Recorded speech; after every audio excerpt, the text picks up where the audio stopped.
Well, I just wrapped up my very first game of Paths of Glory, which, please don't hate me. Can't believe it's taken me this long to play it. I was trying to fix my life, so now I've done that, and had a really good time. Maybe one of the most stressful war games that I've ever played. I can immediately see why people like it and why it is considered a classic, but boy, do I feel like I need to lay down after finishing this game. I was the Allies, and you can see we made it to the very beginning of 1916, and I ended up winning by victory points. Got it down to 0. So it was a definitive Allied victory over the Central Powers, even though it didn't really feel like it. I felt under siege from the beginning of the game. Now, experienced Paths of Glory players can probably point out some of the stuff that I did wrong as I take you through what happened. But as a first experience, it was very fun to know nothing of what was in the cards, to just kind of play and react. That's one of the fun, for me at least, of CDGs is getting to know the game over multiple plays. Not my first Glory series game, however. I have played Pursuit of Glory, which is just the Middle East and Near East. And I played that a couple times. So I wasn't totally going into this blind. I knew the mechanics, and I knew kind of what to expect, but the scope of this game is very impressive. I mean, it feels expansive. When you're playing, you start really, you've got the west front is a hot zone, the east front is a hot zone, but as the game unfolds, you sort of open up these little theaters, and it sort of like grows the feel of the game into this sort of global, at least pan-European on this board, conflict, and I think that was really cool. So like I said, we started off sort of in a hot zone here. The Germans made a couple of breakthroughs early. I don't believe they were ever, I believe they managed to get through into Chateau Thierry at some point, but they never really seriously threatened Paris. And frankly, most of the action was up here near Brussels and near Cambrai. It was pretty slow going for the Germans. I played a lot of British reinforcements early. That's why you can see so many British units here. They were really the heroes of the game. They were able to counterattack several times throughout the game. But really, once we entered 1915, the Western Front just fell into a very static, inactive part of the game. I don't know that any either side was willing to sort of risk their armies, essentially. Obviously, the Germans have the advantage in the numbers game, but there are just so many tight defenses. A lot of these positions are entrenched. I entrenched a few of the stacks of the French, and really the way the spaces are connected in here is kind of interesting. I'm not sure I really believe that you can't get to Antwerp from, let's say, Aachen, for example. But in any case, this kind of solidified into a stalemate, and didn't really end up being a focus of the game too much. There, mandated offensives being what they were. There were a couple attacks. I actually think the Allies got the better of some of the attacks in here. You can see a lot of these reduced German armies. But then over in the East Front, this was, the Germans were extremely, extremely effective. They managed to push pretty deep into Russia. Fortunately for me, as the Allies, they didn't actually push very hard where there were victory point areas, so I didn't really have much work I needed to do to defend Vilna or Kovno or Riga. But the German line was kind of way out to here at a specific point. The Austro-Hungarians were pretty inept, as they were historically. But this was sort of the main focus of the game. In fact, it felt very much like an Eastern Front dominated World War I game, the way that our game unfolded. There was a lot of required Russian mandated offensives for me as the ally, so I was doing a lot of attacking frequently in bad positions. And the way that the spaces here are kind of connected, there's a lot of fighting here around Brest-Litovsk because of the way these marshes sort of all connect to each other, but there's only one way in, one way out. And that was kind of where it was going. The Germans were basically unstoppable, and I was really worried I was going to lose the game, even though at that point I was sort of on the right track on the victory point scale. And then everything changed when the Italians entered the war.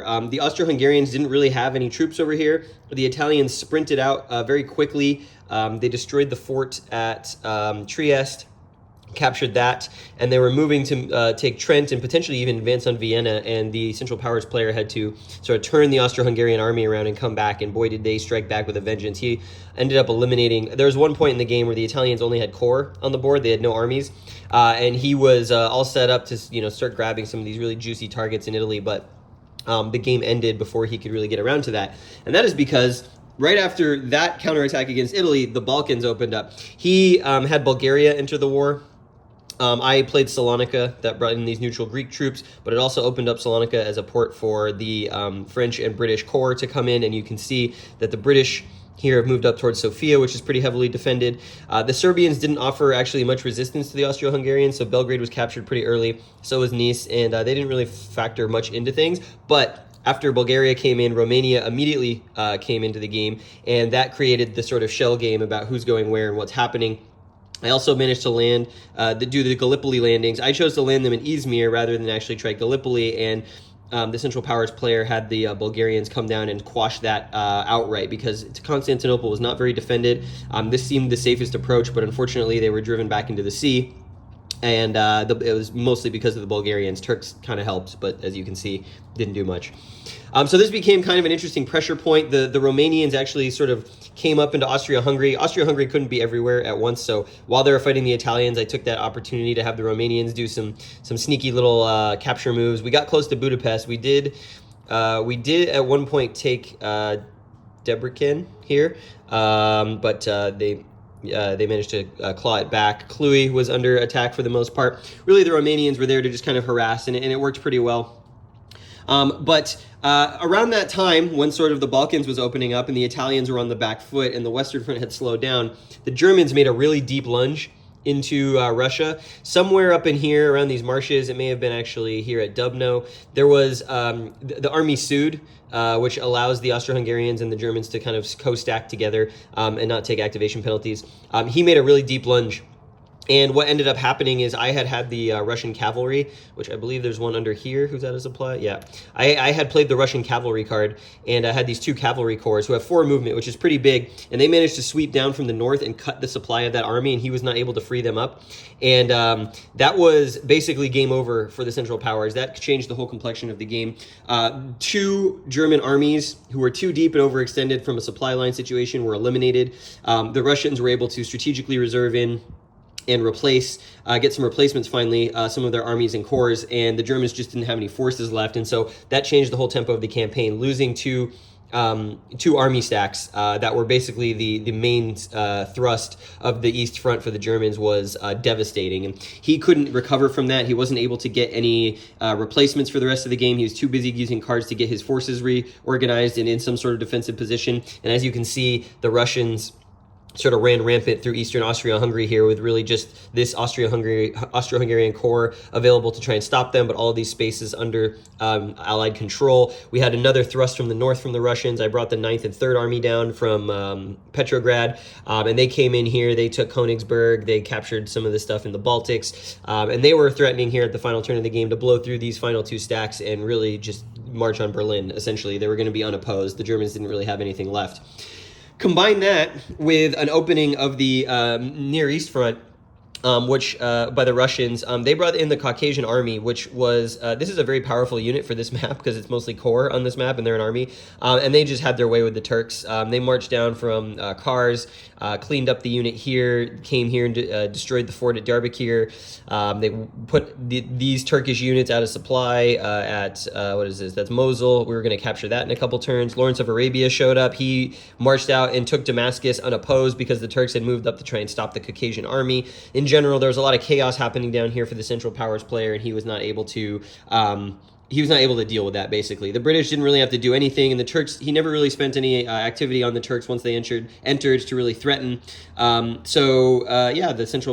Allies, the Russians especially, managed to sort of tighten the screws here on the Central Powers player, and he just had to react. It's a really interesting tempo with this game where it's act, react, and there's definite phases where one side is going to be the reacting player because they just never have enough resources to do what they want to do. And as the sort of attacking player, you're trying to keep that momentum going as much as possible, often to your detriment where you're not able to get replacements or you're not able to cover a front. It's a really interesting game in that way. It is an exercise in spinning plates, and that is why it is so stressful. Both sides are constantly feeling like they don't have both sides don't have enough resources to be able to do everything on every sector of the board, and you've really got to start picking and choosing once these other fronts open up, which is kind of an interesting puzzle, but it's also somewhat frustrating because I know I certainly felt very stressed out that I wasn't, I wish the cards had just had like one more ops point. I wish instead of going from between 2 and 5, they went from between 3 and 6. just because I felt like the agency, the action economy in this game is so tight, but I think that's part of what makes it good as well, right? You're being sort of presented with sort of what is perceived to be a world-ending disaster waiting for you around every corner, around every card play, and the choice of whether you use a card to activate units or reshuffle your defensive line or get replacements, it feels like it could be the end of the world for your cause, and your opponent is under those same restrictions as well. So I definitely want to play it again for sure. I think my biggest criticism, and this is a criticism I had of Pursuit of Glory as well, is that the supply rules in this game are too unforgiving and they don't make a lot of sense. So the fact that a German army lunged deep, an entire army, keep in mind that these are strategic level units here, an entire army lunged super deep and was cut off by a 014 cavalry unit out of supply, and that just deleted the army, doesn't make a lot of historical sense, and it actually feels really gamey because the Eastern Front ended up devolving into sort of like an Othello or Washington's War like counter positioning move kind of thing, where it was like, how can I get this tiny little corps in this one spot to cut off the supply of like 2 army groups,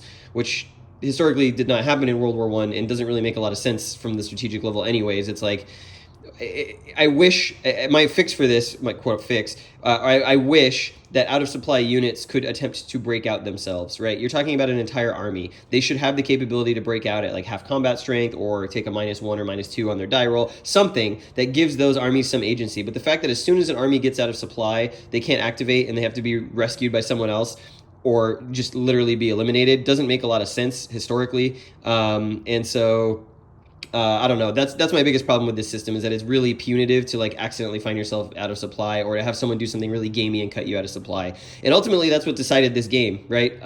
Losing two army stacks for the Germans, they couldn't recover from that, and it was literally because of this 014 cavalry unit, which like you would think that you just that shouldn't be possible. But overall, I really liked it. This is the tournament scenario. This is the one they play for like competitive Paths of Glory. I really enjoyed it. I would like to play it again now that I have a better familiarity with the card decks, what's in there, what kind of cards are in there. I think I actually played pretty well, even though it felt like I was losing most of the game. We were hovering around 11-12 pretty early. I got some of my victory point events out. I managed to be opportunistic with the Romanians and the Italians, and they, grabbed some spaces that would have, forced resources elsewhere for the Central Powers player. And, even I was winning on points. I felt good about the points. I just didn't feel good about the progress of the war. It felt like the Germans were unstoppable. There was nothing I could really do except throw bodies at the problem, especially in the East Front. What would I do differently if I played it again next time? I don't know. There's some strategies I want to try out here with the sort of the setup, the Plan 17 basically, right? Plan 17 for the French, where maybe I do some offensives with the French in the south, see if I can cut around that way. The Western Front I thought would be more interesting, but it just really became a stalemate, and I didn't really contribute any cards to this part of the game for the last, we got to turn 9, really for the last 6 turns. I didn't really do much over here other than when I had to. It was really more focused on getting the Caucasian army to be a huge pest, keep the Russians in it, and sort of play some trickery here down in the Balkans. So I'd like to play it again as this side, just to see if I can try some other different things. I probably would have handled the Italians better had I known what was waiting for me with them. But overall, really fantastic game. This is, I understand why people love it so much, and I'm looking forward to getting it to the table again. I also am really keen now, having played this, to play Pursuit of Glory again. It's been a couple of years, but it's basically someone took this map and was like, let's make Paths of Glory just on this map. There's a lot more interesting things happening in Pursuit of Glory, in my opinion. There's different specific unit types that have special rules around them. In general, there's just more chrome in Pursuit of Glory, and I think that the Central Powers in Pursuit of Glory have a more interesting situation that they are involved in here versus here, which is a much more grand, strategic scope of what's going on. And then I also own Illusion of Glory, which is the East Front only game, and having seen what happened here, I'd be really curious to see how Illusions of Glory plays with just the East Front, which to me is sort of the most interesting part of World War I, is this East Front Balkans area, about what was going on there, the shifting political alliances, the wide open spaces, the new type of warfare, that kind of stuff. So anyways, that's an after action report of Paths of Glory. Let me know if there's anything here that you think that I should be aware of for the next time I play. You can see here how many Russians I absolutely lost in the battle, but they did their own share of destruction here on the Germans, some Polish Germans, some Austro-Hungarians. So thanks for watching. I will be back soon, hopefully with a continuation of the End of Antiquity.